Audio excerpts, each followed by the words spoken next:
Sister குஷி குஷியா இருக்கிறீங்களா? ஓம் சாந்தி brother. குஷி குஷியா இருக்கிறோம். சிஸ்டர் இன்னைக்கு 6/8/1971 4th பார்ட் பார்க்கிறோம்னு நினைக்கிறேன். ஸோ இதுக்கு முன்னாடி பாபா சாட்சியா இருந்து பார்த்தீங்கன்னாலே 1 மாசத்துல நடக்கிற காரியத்தை சேவைய 1 மணி நேரத்திலே பண்ணிட முடியும் இல்லையா? நம்ம தலையிடாம இருந்தாலே சேவை அது தானா ஸ்பீடா நடக்கும். நம்ம தலையிட்டு தான் அதை நிறுத்துறதே. அது லௌகீக விஷயமா இருந்தாலும் சரி, அலௌகிக விஷயமா இருந்தாலும் சரி. ஒரு போன மாதிரி விலகி பாருங்கன்னு. அடுத்தது மரியாதை கொடுக்கறது ரொம்ப முக்கியம். சின்னவங்களா இருந்தாலும் பெரியவங்களா நினைச்சு மரியாதை கொடுங்கன்ற.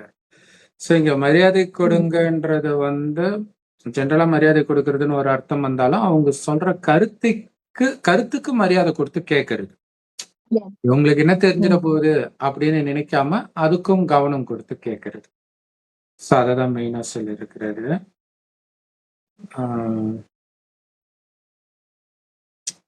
அதனால எப்பவுமே முதல்ல நீங்க அப்படின்ற உள்ளுணர்வு இருக்கணும். அது வார்த்தையில செயல்ல தெரியணும்னு சொல்லியிருந்தாரு. அப்பதான் பாபாவுக்கு சமமாக முடியும்னு சொல்லி முடிச்சிருந்தாரு.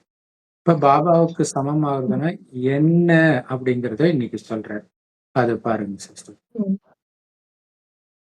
உலகின் தந்தைக்கு சமமானவரின் அர்த்தம் என்ன? 1, உலக தந்தைக்கு சமமாக ஆவது. 2வது, எப்பொழுது உலக ராஜா ஆவீர்களோ அப்பொழுது கூட உலகின் தந்தை என்றுதான் கூறப்படுவார்கள் இல்லையா? உலகின் ராஜா உலகின் தந்தை தான் இல்லையா? அப்படி உலகின் தந்தையாகவும் ஆவீர்கள். மேலும் உலகின் தந்தையின் சமமானவர்களாகவும் ஆவீர்கள். எதில்? முதலில் நீங்கள் என்று சொல்வதனால். புரிந்ததா? பணிவானவராக ஆவதினால். அப்ப உலக தந்தைக்கு சமம் அப்படின்னா உலக தந்தை பரமபிதா சிவபாபா தான். அப்ப அவருக்கு சமமா ஆனாலும் அவருக்கு சமம்னு சொல்லலாம். இன்னொன்னு, உலகத்தின் மகாராஜா ஸ்ரீநாராயணன் ஆனாலும் உலகத்தின் தந்தை தான். ஏன்னா அவங்க தாய் தந்தையாக தான் மகாராஜா மகாராணிய நினைப்பாங்கன்னு சொல்லியிருக்காரு. அவங்களும் பிரஜைகளை குழந்தைங்க தான் நினைப்பாங்கன்னாரு. அதனால 2மே நீங்க ஞாபகம் வச்சுக்கணும். பாபாவுக்கு சமமாகவும் ஆகணும், உலகத்துக்கு தந்தையாகவும் ஆகணும். அப்ப அந்த அர்த்தத்துல உலக தந்தையாக நம்மளும் ஆகுறோம் பாபா மாதிரியே. சோ எப்படி இது ஆகுறோம் அப்படின்னா மற்றவர்களை முன்னுக்கு வைக்கிறதன் மூலம் ஆகுறோம்ன்ற இல்லையா? ஒரு உலகத்துக்கே தந்தையா இருக்கிறாங்க அப்படின்னா அவங்க பார்ஷியாலிட்டி எல்லாம் பார்க்கக்கூடாது இல்லையா? ஒவ்வொருத்தருக்கும் மரியாதை கொடுக்கும்போதுதான் அது சாத்தியம். அதனால்தான் முதல்ல நீங்க அப்படின்னு சொல்றதன் மூலம் உலகத்தின் தந்தை ஆவீங்க அப்படின்னு சொல்ற. அடுத்தது படிங்க. பணிவானவராக ஆவதினால் எடுத்துக்காட்டாக ஆக முடியும். பணிவானவராக ஆவதினால் உலகின் படைப்பு காரியத்தை செய்ய முடியும். புரிந்ததா? அந்த மாதிரி நிலையை தாரணை செய்வதற்காக சாட்சி நிலையின் ராக்கி கட்ட வேண்டும். முதலிலேயே சாட்சி நிலையின் ராக்கியை கட்டி கொண்டு சென்றீர்கள் என்றால் ராக்கியின் சேவை வெற்றி நிறைந்ததாக இருக்கும். புரிந்ததா? பணிவு ரொம்ப முக்கியமான விஷயம். அப்பதான் பாபாவுக்கு சமமா ஆகி இருக்கிறோம்னு நிரூபிக்க முடியும். ஏன்னா பாபா பணிவின் சொரூபம். ஏன்னா பணிவின் மூலமாக தான் இந்த சேவையே நடக்கும். புது உலகத்தை அகங்காரத்தினால படைக்க முடியாது, அழிக்கதான் முடியும் இல்லையா? இந்த பழைய உலகத்தை அழிக்கிறதுக்கு அகங்காரம் யூஸ் ஆகுது. ஆனா புது உலக காரியம் பணிவுனாலதான் அதை உருவாக்க முடியும். அப்ப மிகப்பெரிய ஆயுதம் இந்த பணிவு. இது இல்லாம கலியுகத்துல இருந்து நமக்கு பாதுகாக்கிற ஆயுதமும் பணிவு தான்.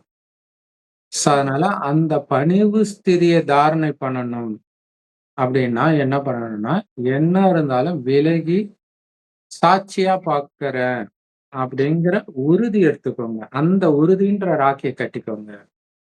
எனக்கும் இதுக்கும் சம்பந்தம் கிடையாது. யாரு என்ன சொன்னாலும் ஓகே, சேவை நடந்தா சரிதான். எப்ப இந்த சாட்சி நிலைன்ற ராக்கி கட்டிக்கிறீங்களோ அப்ப சேவை வெற்றிகரமா நடக்கும். ஸோ திரும்ப திரும்ப பாபா சொல்றது வந்து இந்த சாட்சி, பணிவு, மரியாதை. இது 3 தான் ரொம்ப முக்கியம் சேவையில வெற்றி பெறுவதற்கு அப்படின்ற சுய புருஷார்த்தமும் அதேதான். Okay sister. அடுத்தது பார்ட்டிகளுடன் சந்திப்பு. ஆமா. சம்மேளனம் நடத்துகிறீர்கள். சம்மேளனத்தின் அர்த்தம் என்ன? அனைத்து ஆத்மாக்களின் மிலன், அதாவது சந்திப்பு. அனைத்து ஆத்மாக்களை யாருடன் சந்திக்க வைப்பீர்கள்? தந்தையுடன். தற்சமயம் நடக்கும் நேரம் எது? சம்பூர்ணத்தின் நேரத்தை அருகில் கொண்டு வருவதற்கானது என்றால், தற்சமயத்திற்கு ஏற்றபடி வெற்றி கண்டிப்பாக நிச்சயிக்கப்பட்டிருக்கிறது. எப்படி சென்ற கல்பத்திலும் முயற்சியை நிமித்த மாத்திரம்தான் செய்வித்தோம். இன்று முயற்சி செய்தால் பின்பு பிராப்தி ஏற்பட்டுவிடும் என்று அப்படியும் இல்லை. இப்பொழுது முயற்சி செய்வதுடன் இப்பொழுதே பிராப்தியும் அடைவது. அந்த மாதிரியான முயற்சி இருக்கிறதா? எப்பொழுது சுயம் பிராப்தி சொரூபம் ஆவீர்களோ அப்பொழுது பிற அநேக ஆத்மாக்களுக்கு பிராப்தி செய்விக்க முடியும். ஒருவேளை சுயம் பிராப்தி சொரூபமாக இல்லை என்றால் மற்றவர்களுக்கு எப்படி பிராப்தி செய்விக்க முடியும்? இப்பொழுது செய்விக்கவில்லை என்றால் எப்பொழுது செய்விப்பீர்கள்? எப்பொழுது என்ற வார்த்தையையும் முடித்துவிட வேண்டும் என்று கூறியிருந்தோம் இல்லையா? ஒவ்வொரு விஷயத்திலும் இப்பொழுது என்பது இருக்கட்டும். அவ்வளவு மாற்றத்தை எண்ணம், சொல், செயலில் கொண்டு வர வேண்டும். எப்பொழுதாவது செய்து விடலாம் அல்லது எப்பொழுதாவது ஆகிவிடும் என்பது கூட எண்ணத்தின் அளவிலும் வர வேண்டாம். இப்பொழுது ஆகியே விடும். இந்த மாதிரி மாற்றம் செய்ய வேண்டும்.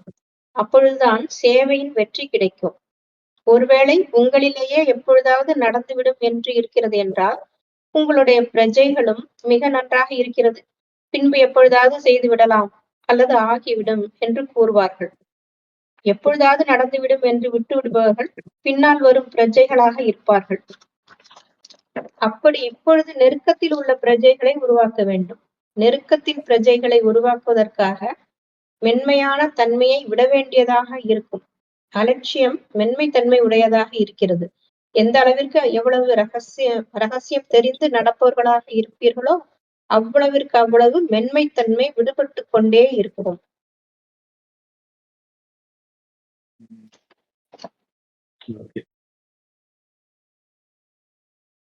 வந்து மாநாடு அந்த நேரம் நடந்துட்டு இருக்குது. ஸோ மாநாடுனாலே எல்லா ஆத்மாக்களுடைய சந்திப்புன்னு ஸோ எல்லா ஆத்மாக்களையும் பாபாவோட சந்திக்க வைக்கிறோம். ஏன்னா இப்ப வந்து சம்பூர்ண நிலை பக்கத்துல வரக்கூடிய நேரம் நடந்துட்டு இருக்கு. ஸோ நிகழ்கால நேரத்தின்படி சம்பூர்ண நிலை பக்கத்துல வர்றது நிச்சயிக்கப்பட்டு இருக்கு. நாடகத்துல இது பதிவாகி இருக்குது. ஸோ முந்தைய கல்பத்துல கூட கருவியாகி நாம சம்பூர்ண நிலை அடையிறதுக்கு முயற்சி பண்ணோம்.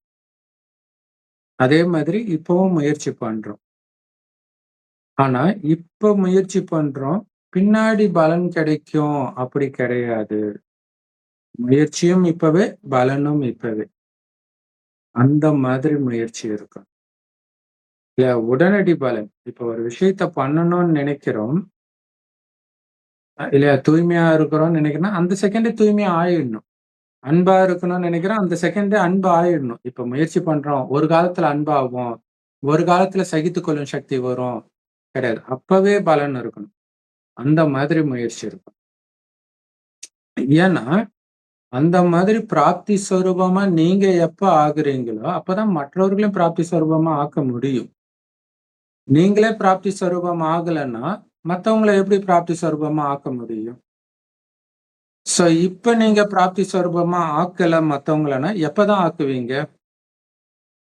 சோ அதனால்தான் பாபா சொல்றாரு, பிராமண வாழ்க்கையில எப்பன்ற வார்த்தையெல்லாம் கிடையாது. இப்ப நவ் ஆர் நெவர் தான். இப்ப இல்லைன்னா எப்பவுமே கிடையாது. ஒவ்வொரு விஷயத்திலுமே அந்த அளவுக்கு உங்களுடைய வார்த்தையில மாற்றம் இருக்கணும், செயல்ல மாற்றம் இருக்கணும், எண்ணத்துல கூட மாற்றம் இருக்கணும். இப்ப நினைச்சா இப்பவே பண்ணிடணும். பின்னாடி பார்த்துக்கலாம், பின்னாடி மாறிடுவோம் அப்படின்ற எண்ணம் கூட வரக்கூடாதுன்ற.